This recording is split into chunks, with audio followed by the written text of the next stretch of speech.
नमस्कार, मैं गौरव जोशी श्रीमती मोहरी देवी तापड़िया गर्ल्स कॉलेज जसवंतगढ़ के इस यूट्यूब चैनल पर आपका स्वागत करता हूं। हम पढ़ रहे हैं इंश्योरेंस क्लेम्स और इंश्योरेंस क्लेम्स में आज हम क्वेश्चन नंबर 19 सॉल्व करेंगे। क्वेश्चन है, एक फर्म की बिक्री में 15% वृद्धि की संभावना है और कुछ खर्चे दिए गए हैं। टोटल वेरिएबल एक्सपेंसेस 3 लाख रुपए, सैलरीज है 25,000, इंटरेस्ट ऑन डिवेंचर्स 5,000 रुपए, डायरेक्टर्स फीस 10,000 रुपए, डेप्रिसिएशन ऑन बिल्डिंग 1,500 रुपए, रेंट है 1,700 रुपए, इंश्योरेंस है 500 रुपए की, ऑडिट फीस है 300 रुपए, पोस्टेज एंड टेलीफोन 1,500 रुपए, सब्सक्रिप्शन है 1,000 रुपए का, मिसलेनियस इनकम है 1,000 रुपए। ये मिसलेनियस इनकम जो है वो है नॉन ऑपरेटिंग। नेट प्रॉफिट दिया गया है 50,000 रुपए का। लाभ की हानि का बीमा लेने के लिए पॉलिसी की राशि निर्धारित कीजिए। ये जो क्वेश्चन है, हम अब तक पढ़ रहे थे स्टॉक की हानि का निर्धारण करना और स्टॉक के दावे की राशि ज्ञात करना, या फिर हमने पढ़ा लाभ की हानि ज्ञात करना और लाभ की हानि के दावे की राशि ज्ञात करना। ये जो क्वेश्चन है, इसमें लाभ की हानि का बीमा लेने के लिए पॉलिसी की राशि निर्धारित कीजिए। यहाँ पर पॉलिसी की राशि का निर्धारण करना है और जो बीमा लेना है वो लेना है लाभ की हानि का। तो हमने ये देखा था कि आग लगने के बाद में जो आग लगने के परिणाम स्वरूप जो बाधा काल रहता है व्यवसाय में, उस बाधा काल के दौरान बिक्री में कमी आती है और लाभ की हानि होती है। तो इस क्वेश्चन में हमको नेट प्रॉफिट दिया हुआ है, कुछ खर्चे दिए गए हैं, बिक्री में वृद्धि की संभावना दी गई है और ये पूछा गया है कि कितने रुपए की लाभ की हानि का बीमा लेना चाहिए, बीमा पॉलिसी की राशि क्या होनी चाहिए। तो यहां पर determination of amount of policy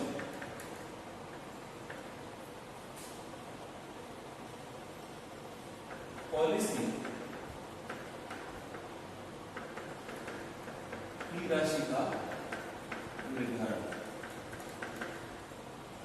यहां पर पॉलिसी की राशि का निर्धारण करना है। तो हमने पढ़ा था कि जब बाधा काल रहता है तो किस प्रकार की हानियां जो एक व्यवसाय को उठानी पड़ती है।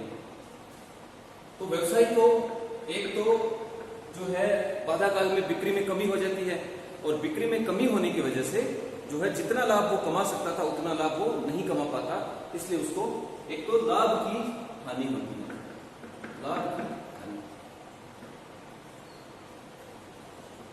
Loss of profit. ये प्रॉफिट कौन सा है? ये प्रॉफिट है नेट प्रॉफिट, नेट प्रॉफिट की हानि।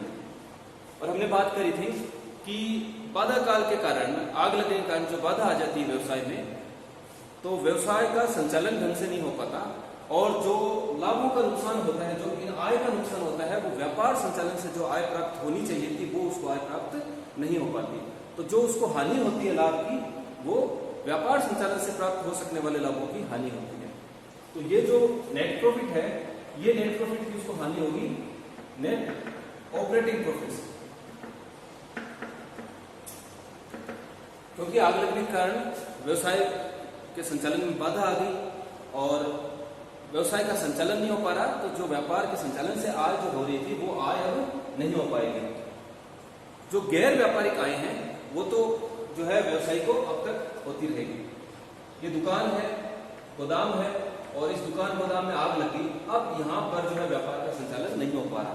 लेकिन अगर व्यवसाय को कोई अन्य आय भी प्राप्त होती है जो इस व्यापार के संचालन से संबंधित नहीं है, जैसे व्यापारी ने कहीं पर इन्वेस्ट कर रखा है तो वहां से उसको इंटरेस्ट मिल रहा है या फिर डिविडेंड मिल रहा है, वो तो अब भी होती रहेंगी। इस आग का असर उन आय पर नहीं आएगा। जो आग लगने के कारण जो बाधा काल रहा, उसकी वजह से जो असर होगा वो केवल ऑपरेटिंग प्रॉफिट्स पे होगा। तो जो लॉस हो रहा है वो केवल हो रहा है ऑपरेटिंग प्रॉफिट्स का, पहली चीज। दूसरा, हमने बात की थी कि आग लगने की वजह से जब व्यवसाय का संचालन नहीं हो रहा लेकिन फिर भी उसको कुछ खर्चे करने पड़ रहे हैं जो व्यवसाय के संचालन से संबंधित नहीं है। व्यवसाय का संचालन चाहे हो, चाहे व्यवसाय बंद पड़ा हो, फिर भी कुछ खर्चे व्यवसाय को करने पड़ते हैं और उन खर्चों को स्थायी व्यय कहते हैं। तो जो व्यवसाय को हानि होगी बाधा काल में, लाभ की जो हानि होगी, एक तो लाभ, जब लाभ की हानि का बीमा उसको देना है तो उसको दो चीजों का ध्यान रखना पड़ेगा। एक तो उसको लाभ की हानि, लाभों का ध्यान रखना पड़ेगा कि कितने लाभों का उसको नुकसान हो सकता है, और दूसरा उसका ध्यान रखना पड़ेगा स्थायी व्यय। तो लाभों और खर्चों के संबंध में उसको बीमा पॉलिसी की राशि लेनी होगी। तो जो है व्यापार संचालन नहीं हो पा रहा, लेकिन फिर भी उसको कुछ स्थायी व्यय करने पड़ते हैं। व्यवसायी को जो बीमा पॉलिसी लेनी है वो एक तो लाभ की हानि और दूसरा स्थायी व्यय, इन दोनों के योग के बराबर जो है व्यवसायी को बीमा पॉलिसी लेनी चाहिए। बीमा इन दोनों के योग के बराबर राशि का बीमा करवा लेना चाहिए। तो इस क्वेश्चन को सोल्व करते हैं और देखते हैं कि यहाँ पर लाभ की हानि का बीमा लेने के लिए जो कितनी राशि का उसको कितनी राशि की पॉलिसी करवानी चाहिए।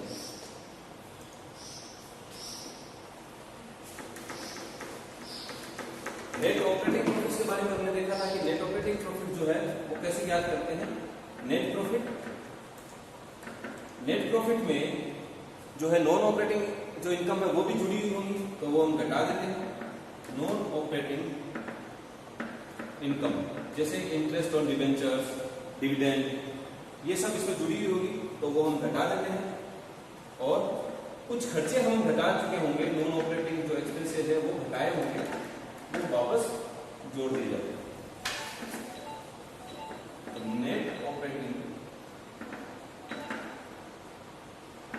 नेट ऑपरेटिंग प्रॉफिट बराबर net profit minus net operating income plus net operating expenses. अब यहां पे हम कैलकुलेट करते हैं बीमा पॉलिसी की राशि। तो इतना तो नुकसान उसको हो ही जाएगा। अगर व्यवसाय बंद पड़ा रहा तो ये नेट प्रॉफिट वो नहीं कमा पाएगा। तो पहली राशि जो है वो है नेट प्रॉफिट।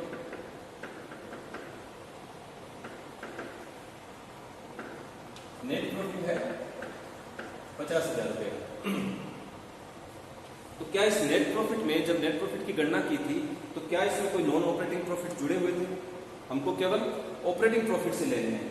तो नॉन ऑपरेटिंग इनकम 1,000 रुपये की उसको हुई है जो इस नेट प्रॉफिट में शामिल है, तो वो हम माइनस कर देंगे नॉन ऑपरेटिंग इनकम, क्योंकि जो नुकसान होगा वो केवल ऑपरेटिंग इनकम का होगा। तो नॉन ऑपरेटिंग इनकम इसमें से माइनस कर देते हैं 1,000 रुपये। अब जो ये आ रहा है 49,000 रुपये, ये है नेट ऑपरेटिंग प्रॉफिट। पहला एक तो नेट ऑपरेटिंग प्रॉफिट का नुकसान होगा उसको अगर आग लगी, और दूसरा जो उसको नुकसान होगा वो होगा फिक्स्ड एक्सपेंसेस, स्थायी व्ययों का उसको भार वहन करना पड़ेगा। तो स्थायी व्यय इसमें ऐड कर देंगे। टोटल वेरिएबल एक्सपेंसेस, ये जो वेरिएबल एक्सपेंसेस है परिवर्तनशील व्यय है, ये तो जब व्यवसाय चलता है, व्यवसाय का संचालन होता है, तभी ये खर्चे होते हैं। अगर व्यवसाय बंद पड़ा है, बाधा आई हुई है व्यवसाय के संचालन में, तब ये वेरिएबल एक्सपेंसेस व्यवसाय में नहीं होते, व्यवसाय को वहन नहीं करना पड़ता। तो इन खर्चों का तो बीमा करवाने की आवश्यकता नहीं है। सैलरी फिर भी कर्मचारियों को देनी पड़ती है, चाहे व्यवसाय का कार्य चले या नहीं चले, सैलरी देनी पड़ेगी कर्मचारियों को, सैलरीज का खर्चा वहन करना पड़ेगा। इंटरेस्ट ऑन डिबेंचर, ये भी स्थायी प्रकृति का व्यय है, ये खर्चा भी करना पड़ता है, चाहे व्यवसाय का संचालन हो रहा हो या नहीं हो रहा हो। इंटरेस्ट ऑन डिबेंचर्स 5,000 रुपये। डायरेक्टर्स फीस, ये भी फिक्स्ड एक्सपेंसेस है, डायरेक्टर्स फीस है 10,000 रुपये। Depreciation on building,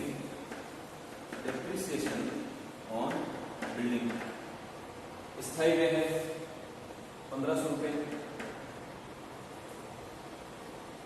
rent, insurance, audit fees, rent, insurance, audit fees, ये सभी स्थायी प्रकृति के व्यय हैं। इनका व्यवसाय के संचालन से कोई संबंध नहीं है। किराया चुकाना ही पड़ेगा, चाहे काम चालू हो या बंद पड़ा हो। इंश्योरेंस है, इंश्योरेंस करवा रखी है तो इंश्योरेंस का पेमेंट, इंश्योरेंस प्रीमियम का पेमेंट करना पड़ेगा। ऑडिट फीस चुकानी पड़ेगी। Postage and telephone, postage and telephone, ये खर्चा भी वहन करना पड़ेगा। तो ये सारे स्थायी प्रकृति के व्यय हैं। सब्सक्रिप्शन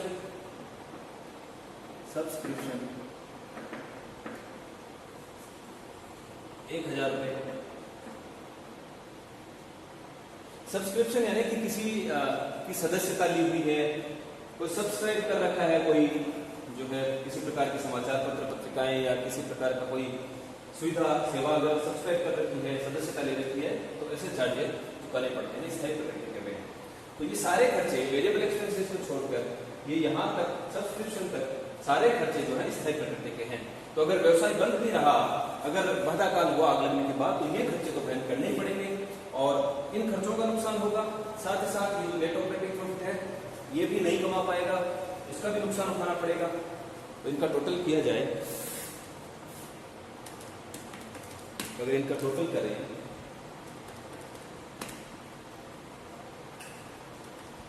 1500, 1700, 800, इनका टोटल आता है सबका 46,500।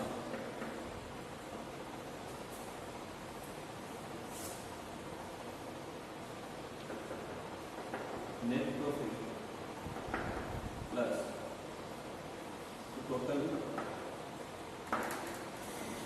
टोटल आ रहा है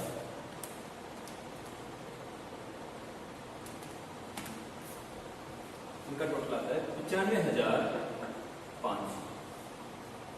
तो अगर आग लगने के कारण व्यवसाय बंद पड़ा रहा तो इतने तो प्रॉफिट का नुकसान होगा और इतने खर्चे 6,500 खर्चे उठाने पड़ेंगे। कुल मिलाकर जो है उसको 95,500 रुपए का है जो हानि होगी, नुकसान उठाना पड़ेगा अगर बाधा काल हुआ तो, अगर आग लगने की वजह से व्यवसाय बाधित हुआ तो। अब इस क्वेश्चन में साथ साथ ये कहा गया है कि फर्म की बिक्री में 15% की वृद्धि की संभावना है। तो अगर 15% की वृद्धि की संभावना है तो इन खर्चों को 15% से बढ़ा दिया जाएगा, क्योंकि बिक्री 15% बढ़ेगी तो साथ ही साथ खर्चे भी बढ़ेंगे, प्रॉफिट भी बढ़ेगा। तो उस प्रॉफिट का जो अतिरिक्त जो वृद्धि होकर जो प्रॉफिट कमाया जाता वो प्रॉफिट भी अब वो नहीं कमा पाएगा व्यवसायी आग लगने के कारण। तो जो बिक्री में वृद्धि की संभावना है तो इसको 15% से बढ़ा देंगे।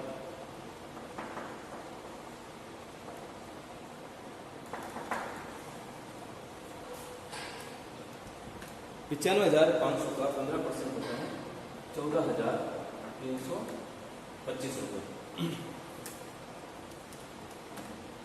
और इन सबका टोटल अगर किया 1,09,825 रुपये और 1,09,825 रुपये की बीमा पॉलिसी ली जानी चाहिए। जो इंश्योरेबल अमाउंट है, बीमा योग्य राशि है, वो है 1,09,825। एक क्वेश्चन और करके देखते हैं। ये जो क्वेश्चन है ये व्यापक बीमा से संबंधित है। तो ये क्वेश्चन हल करने से पहले थोड़ा देख लेते हैं कि व्यापक बीमा क्या होता है। हम अब तक पढ़ चुके हैं पहला स्टॉक की हानि का बीमा, स्टॉक की हानि का बीमा,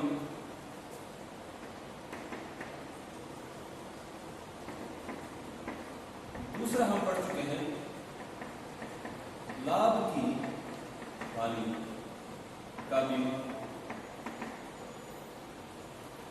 आग लगने की वजह से जो गोदाम या दुकान में स्टॉक रखा था वो जलकर नष्ट हो गया तो स्टॉक की हानि होगी और फिर जो स्टॉक की हानि ज्ञात कर ली जाती है और बीमा कंपनी पर दावा कर दिया जाता है हानि के लिए। लाभ की हानि, आग लगने के बाद जो बाधा काल रहा, जो व्यवधान हो गया व्यवसाय के संचालन में, उस व्यवधान के कारण बिक्री में कमी आई और बिक्री में कमी आने के कारण जो है लाभों की हानि हुई। उस लाभ की हानि के संबंध में बीमा ले लिया और लाभ की हानि ज्ञात करके और बीमा कंपनी पर दावा कर दिया जाता है। तीसरा, जब आग लगती है तो स्टॉक का नुकसान होता है, व्यवसायी के यहाँ जो गोदाम या दुकान में स्टॉक रखा है उसका नुकसान हो जाता है, जलकर नष्ट हो जाता है। दूसरा, आग लगने के बाद में एक बार के लिए व्यवसाय के संचालन में बाधा आती है तो बाधा आने के कारण जो है बिक्री में कमी होती है और लाभों की हानि होती है। लेकिन आग लगने की वजह से कई बार जो स्थायी संपत्तियां हैं जैसे बिल्डिंग है, फर्नीचर, प्लांट एंड मशीनरी, वो भी जलकर नष्ट हो जाते हैं और उनकी भी हानि हो जाती है। तो तीसरा, जो संपत्तियां हैं, संपत्तियों की हानि का बीमा। तो व्यापक बीमा के अंतर्गत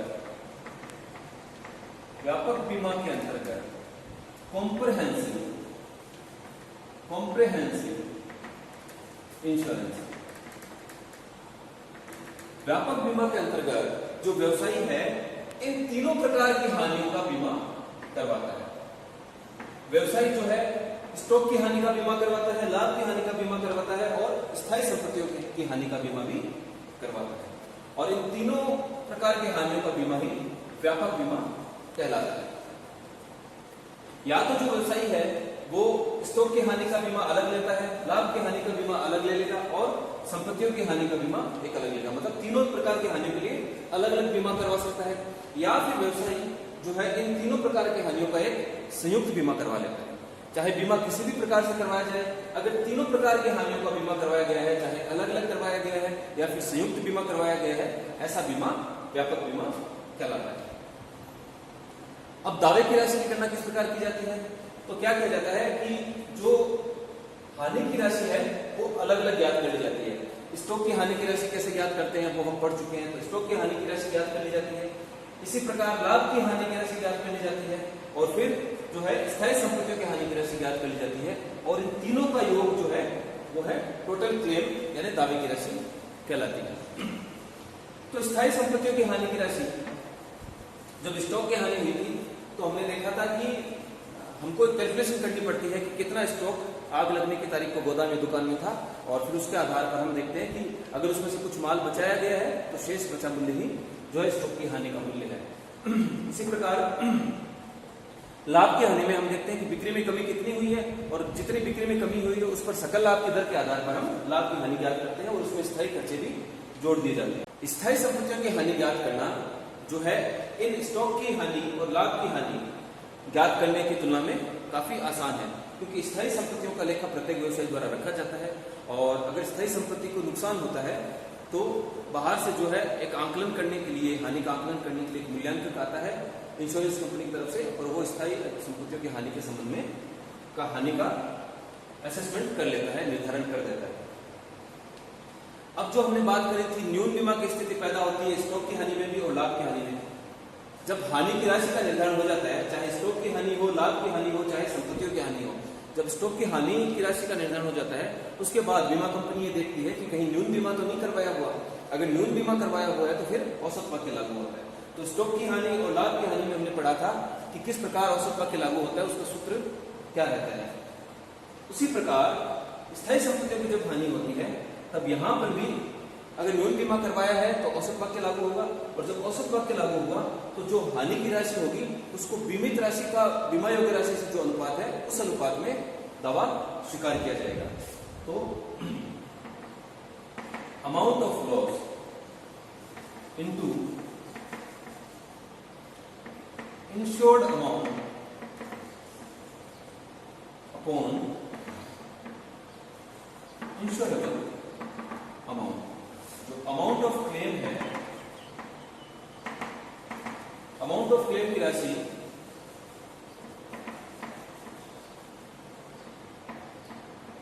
जो अमाउंट ऑफ क्लेम की राशि है संपत्ति पर हानि की राशि इनटू बीमित राशि बट्टा बीमा योग्य राशि। तो जो लॉस हुआ है, जो हानि हुई है, उसका पूरा का पूरा दावा स्वीकार नहीं किया जाएगा अगर न्यून बीमा करवाया है।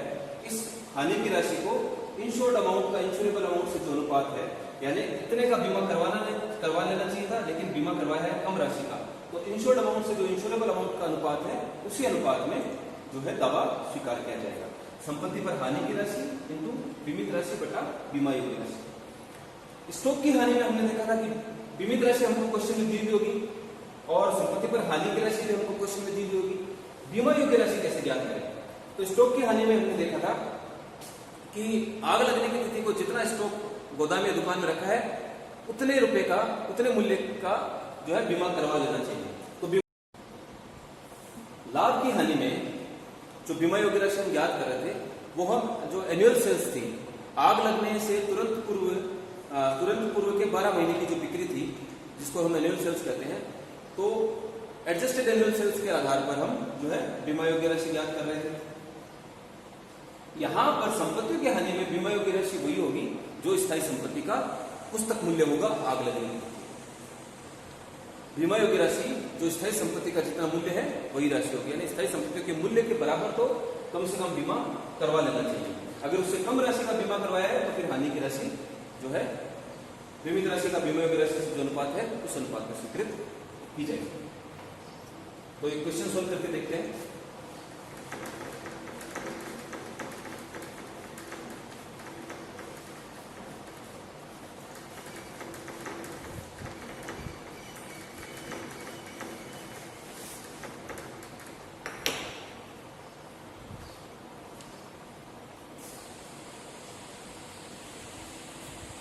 तो क्वेश्चन है, एक व्यवसायी ने स्टॉक, परिणामी हानि एवं संपत्तियों के संबंध में बीमा पॉलिसी ली, यानी इसने व्यापक बीमा करवा रखा है। 1 अक्टूबर 2018 को आग लग गई, संपत्ति व उनके संबंध में हानि की सूचना निम्नलिखित है। तो आग लगने की वजह से संपत्तियों को भी नुकसान हुआ, तो संपत्ति और उसकी हानि के संबंध में सूचना जो है दी हुई है। संपत्तियां हैं बिल्डिंग, मशीनरी, फर्नीचर, स्टॉक और वैल्यू दे रखी है 20 लाख की बिल्डिंग, मतलब आग लगने की तारीख को जो मूल्य था संपत्तियों का, जो बिल्डिंग का था 20 लाख, मशीनरी थी 10 लाख की, फर्नीचर थी 50,000 की, स्टॉक था 5 लाख का। और जो पॉलिसी ले रखी है, बीमा पॉलिसी ले रखी है, वो ले रखी है 18 लाख की बिल्डिंग के लिए, 8 लाख की मशीनरी के लिए, फर्नीचर के लिए रखी है 40,000 की पॉलिसी और स्टॉक के लिए रखी है 4 लाख की पॉलिसी। और जो लॉस हुआ है 1 लाख रुपए बिल्डिंग का नुकसान हुआ है, मशीनरी का नुकसान हुआ है 2 लाख रुपए का, 30,000 रुपए फर्नीचर का नुकसान हुआ है और स्टॉक का नुकसान हुआ है 4 लाख रुपए का। तो हमको सूचनाएं दे रखी है, वैल्यू ऑफ एसेट्स दे रखी है, अमाउंट ऑफ पॉलिसी दे रखी है और नुकसान की राशि दे रखी है। तो अगर कैलकुलेट करें, calculation of amount of claim, प्रत्येक संपत्ति के लिए अलग अलग जो है दावे की राशि ज्ञात करनी पड़ेगी। तो पहला है बिल्डिंग के लिए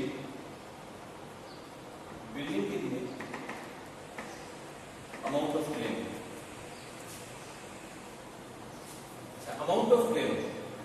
अमाउंट ऑफ क्लेम के लिए हमने देखा था कि अगर न्यून बीमा करवाया हुआ है तो औसत वाक्य लागू होगा।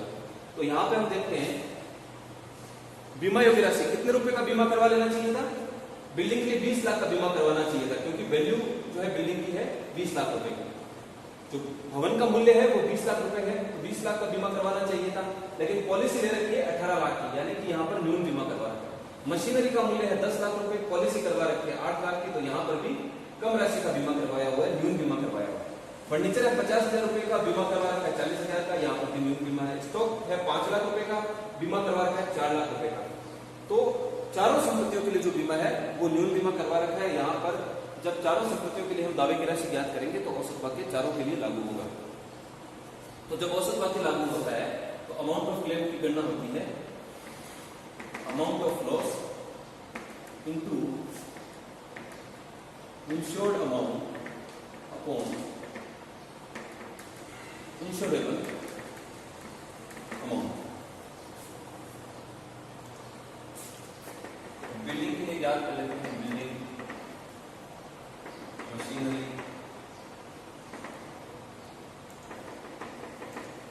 फर्नीचर और स्टॉक। बिल्डिंग का लॉस अमाउंट है 1 लाख रुपए का और 18 लाख का बीमित राशि है 18 लाख रुपए की, जबकि बीमा करवाना चाहिए था 20 लाख रुपए का। मशीनरी का नुकसान हुआ है 2 लाख रुपए का नुकसान है। बीमा पॉलिसी की राशि है, इंश्योर्ड अमाउंट है 8 लाख रुपए और इंश्योरेबल अमाउंट 10 लाख रुपए, बीमा करवा लेना चाहिए था 10 लाख। फर्नीचर जो है, फर्नीचर का नुकसान हुआ है 30,000 रुपए का, इंश्योरेंस करवा रखी है 40,000 रुपए की, जबकि उसका मूल्य है 50,000 रुपए, तो इंश्योरेंस 50,000 का करवाना चाहिए। और स्टॉक के लिए हमको, वैसे तो हम स्टॉक की हानि का निर्धारण करते हैं, मेमोरेंडम ट्रेडिंग रिपोर्ट बनाकर देखते हैं कि कितने रुपए का स्टॉक था आग लगने की तिथि को, लेकिन हमको यहाँ पर जो है डायरेक्ट दे रखा है कि 5 लाख रुपए का स्टॉक था आग लगने की तिथि को, तो 5 लाख का इंश्योरेंस करवा लेना चाहिए, जबकि इंश्योरेंस करवा रखा है 4 लाख रुपए का। और जो लॉस हुआ आग लगने की वजह से जो हानि हुई वो भी 4 लाख रुपए। इनको हल कर लेते हैं। तो अगर बिल्डिंग के संबंध में देखा जाए तो यहां पर 1 लाख की बजाय नुकसान तो हुआ है 1 लाख का, लेकिन जो अमाउंट ऑफ क्लेम आएगा वो आएगा 90,000 रुपए। यहां पर मशीनरी के लिए 1,60,000 रुपए का दावे की राशि आएगी। नुकसान हुआ 2 लाख रुपए का, लेकिन जो दावे की राशि होगी वो होगी 1,60,000 रुपए। नुकसान हुआ 30,000 रुपए का, लेकिन न्यून बीमा करवा रखा है, इसलिए दावे की राशि आएगी 24,000 रुपए। 24,000 का ही दावा स्वीकार किया जाएगा। नुकसान हुआ 4 लाख रुपए का, लेकिन यहाँ पर न्यून बीमा करवा रखा है तो औसत वाक्य लागू हुआ, तो जो दावे की राशि आएगी वो आएगी 3,20,000। 3,20,000 रुपए का ही दावा स्वीकार किया जाएगा, न कि 4 लाख रुपए का। तो इन संपत्तियों के संबंध में जो अमाउंट ऑफ क्लेम हमने याद कर लिया। तो संपत्तियों की हानि के संबंध में दावे की राशि ज्ञात होगी, स्टॉक के संबंध में ज्ञात होगी। अब ज्ञात करेंगे परिणामी हानि के संबंध में। तो सबसे पहले लॉस ऑफ प्रॉफिट ज्ञात करेंगे। लॉस ऑफ बिक्री में कमी की राशि हमको यहां पर दे रखी है कि बाधा काल में बिक्री में कमी हुई 6 लाख रुपए की। लॉस ऑफ प्रॉफिट हम ज्ञात करते हैं short sales into rate of GP. बिक्री में कमी हुई 6 लाख रुपए की और हम 20% से जो है लाभ कमा सकते थे, लेकिन अब ये 6 लाख की बिक्री नहीं हो पाई बाधा अवधि के कारण, बाधा आग लगने के कारण, तो उस पर 20% लाभ का नुकसान उठाना पड़ा। तो जो है 1,20,000 रुपए का लाभ की हानि हो गई। तो क्या ये 1,20,000 रुपए की जो हानि हुई है, इस पूरी की पूरी राशि का दावा किया जा सकता है? ये तो लाभ की हानि है, तो हमको देखना पड़ेगा कि कहीं यहाँ न्यून बीमा की स्थिति तो नहीं उत्पन्न हो रही। तो बीमा पॉलिसी ले रखी है 4 लाख रुपए की। 3 माह की क्षतिपूर्ति के लिए 4 लाख रुपए की लाभ की हानि की पॉलिसी भी ली, यानी 4 लाख रुपए की लाभ की हानि की पॉलिसी ली हुई है। और बीमा कितने का करवाना चाहिए था? 4 लाख की बीमा राशि है, लेकिन कितने का बीमा करवाना चाहिए उसके लिए हम याद करेंगे इंश्योरेबल अमाउंट। इंश्योरेबल अमाउंट के संबंध में हमने पढ़ा था adjusted annual sales into rate of GP. Annual sales यहां पर जो है आग लगने के तुरंत पूर्व की 12 माह की बिक्री, तो यहां पर औसत मासिक बिक्री दी हुई है 2.5 लाख रुपए की। तो प्रत्येक महीने यहाँ 2.5 लाख रुपए की बिक्री होती है इस व्यवसायी को औसत। तो अगर तुरंत पूर्व के 12 माह की बिक्री देखें तो एनुअल सेल्स आ जाएगी 2,50,000 को 12 से मल्टीप्लाई करें, 2,50,000 इंटू 12 तो आती है 30 लाख रुपए। एनुअल सेल्स हो गई 30 लाख रुपए।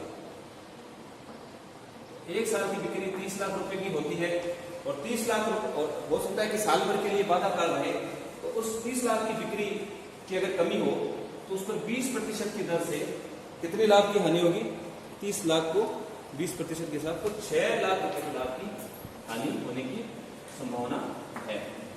लेकिन बीमा पॉलिसी करवा रखी है, जो बीमा पॉलिसी है वो करवा रखी है केवल 4 लाख रुपए की। तो यहाँ पर न्यून बीमा की स्थिति उत्पन्न होती है। तो न्यून बीमा की स्थिति में हम जो है औसत वाक्य लागू हो जाता है, और औसत वाक्य जब लागू होगा तो फॉर्मूला हो जाएगा loss of profit into insured amount upon insurable amount. यहां पर लॉस ऑफ प्रॉफिट हुआ है 1,20,000, लेकिन 1,20,000 का पूरा दावा नहीं स्वीकार किया जाएगा, क्योंकि बीमा पॉलिसी ले रखी है केवल 4 लाख रुपए की, जबकि लेनी चाहिए थी 6 लाख रुपए की।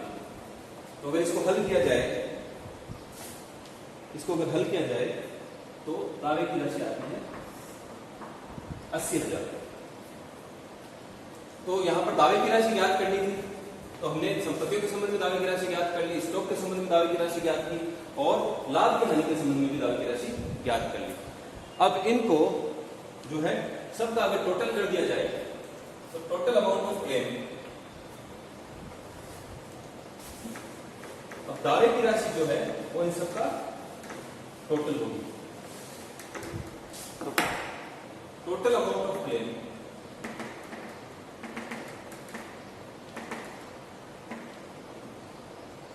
अमाउंट ऑफ क्लेम आएगा 90,000 प्लस 1,60,000 प्लस 24,000